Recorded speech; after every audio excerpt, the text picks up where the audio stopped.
అన్యాయంగా అక్రమంగా తెలుగుదేశం పార్టీలో ఆధిపత్య పోరు కొరకు వాళ్ళల్లో వాళ్ళు మర్డర్ చేసుకుంటే వెల్దుర్తి మండలం ఒక గ్రామంలో దాంట్లో కక్షతో కుట్రతో రామకృష్ణారెడ్డి గారిని అన్యాయంగా కేసులో ఇరికిచ్చారు.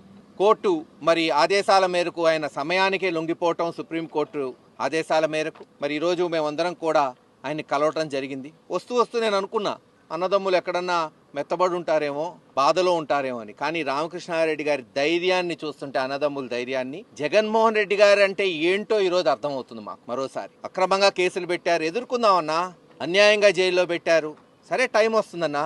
మౌలిక సదుపాయాలు కూడా కోర్టులో గెలిచి ఒక మాజీ ఎమ్మెల్యేకి లేదు ఒక పౌరుడికి ఉండాల్సిన మౌలిక సదుపాయాలు కూడా ఈరోజు జైళ్లలో మరి అందుబాటు చేయట్లేదు. అది ఆహార రీత్యా కావచ్చు, మౌలిక సదుపాయాలు కావచ్చు, తాగునీరు కావచ్చు, దాన్ని కూడా నిత్యం పర్యవేక్షణలో పెట్టి ఒక కక్షపూరితమైన వాతావరణం ఈ రాష్ట్రంలో గతంలో ఎప్పుడు చూడలా. ఎప్పుడు ఈ రకమైన రాజకీయ వాతావరణం ఒక ఫ్రాక్షన్ నడుస్తుంది ఆంధ్రప్రదేశ్. పాలన కాదు. సరే మీరు నేర్పిస్తున్నారు, రేపు అవే పాఠాలు అవుతాయి. ఈరోజు ఈ చంద్రబాబు నాయుడు గారు నేర్పిస్తున్న పాఠాలు రేపు గుణపాఠాలు అవుతాయి తెలుగుదేశం నాయకులకి. అర్థం చేసుకోండి.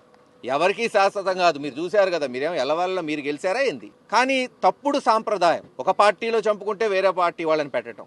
జైళ్లకు వచ్చిన ప్రజాప్రతినిధులు కావచ్చు, ఎమ్మెల్యేలు, మాజీ ఎమ్మెల్యేలు, మంత్రులు, మాజీ మంత్రులు, ఇప్పుడు మీ ఫ్రాక్షనిజంలో ఇది పరిపాటి అయిపోయింది. అయినా రామకృష్ణారెడ్డి గారు, అతని సోదరుడు వెంకట్రామరెడ్డి గుండె నిబ్బరంతో ఎన్ని ఆటుపోట్లు వచ్చినా సరే జగన్మోహన్ రెడ్డి గారి కొరకు, వైఎస్ఆర్సీపీ పార్టీ కొరకు, మాచర్లలోని ప్రతి కార్యకర్త కొరకు చివరిదాకా పోరాటం చేయడానికి దృఢ నిశ్చయంతో ఉన్నారు.